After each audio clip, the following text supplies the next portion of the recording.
Hi, I'm Jacob Murad, president of KPA Lawyers, and again in this video series we're looking to answer the question, why do lawsuits take so long in Ontario? So in the first video we talked about the pleading stage, statement of claim, statement of defense. At the end of that pleading stage, the pleadings have been closed, no one's suing anybody else, ideally, in this particular matter. And now we're going to talk about discovery. Okay, so I've sued you for breach of contract, you've sued me back and defended yourself. Okay, now let's get into the actual merits, the content behind everyone alleging something against each other. That's called discovery. So both sides or all parties are supposed to now exchange documents. It's called an affidavit of documents. So you're supposed to gather all the documents that are relevant for this matter, and you have to give it to the other side. Relevance, that's a very low threshold. That means if you're suing somebody for personal injury, then what ends up happening is your medical records become up for grabs. But that doesn't seem fair. There are certain exceptions of when you don't have to provide documents. That's when they're privileged, for example. Maybe you've heard the term, certain documents between yourself and a confidant do not have to be produced. And usually that's up to a judge to decide. So you go into this next phase where there's a plan of discovery between the different lawyers, and they say, okay, by this date, we're going to send these documents, and then you're going to respond, and so forth. That's what happens in theory.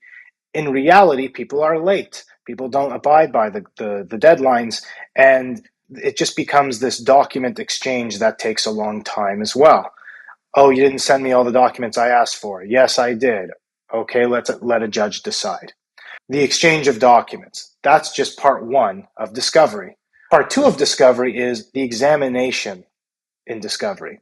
So when you exchange documents, each side has an opportunity to examine the person that gave the documents, to examine them on those documents and ask questions. What are these documents about? How do they relate to what you were talking about in the statement of claim and in the pleadings? So you call them into a room, you arrange a date.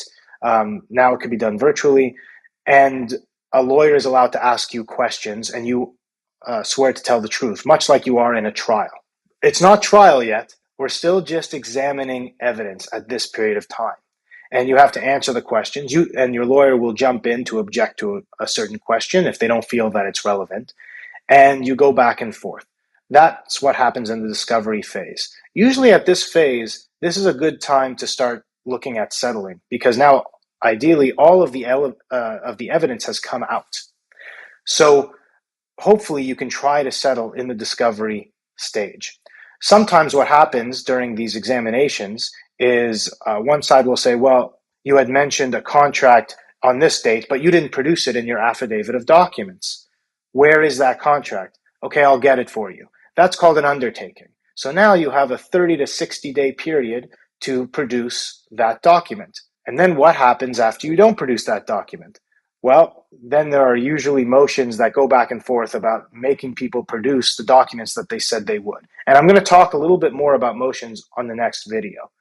So for now, we'll stick to discovery. So you have the exchange of documents. You'll have an argument about whether you've exchanged enough documents or whether you've properly gone through all the documents that have to be exchanged. Then you'll go to the questioning phase, where you'll actually question the person as to the documents that have been produced.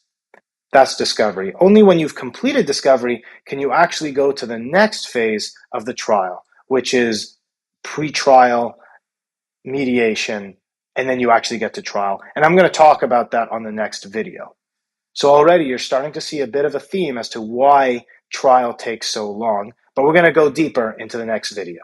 Thanks for watching, and if you're still interested, click on the next video.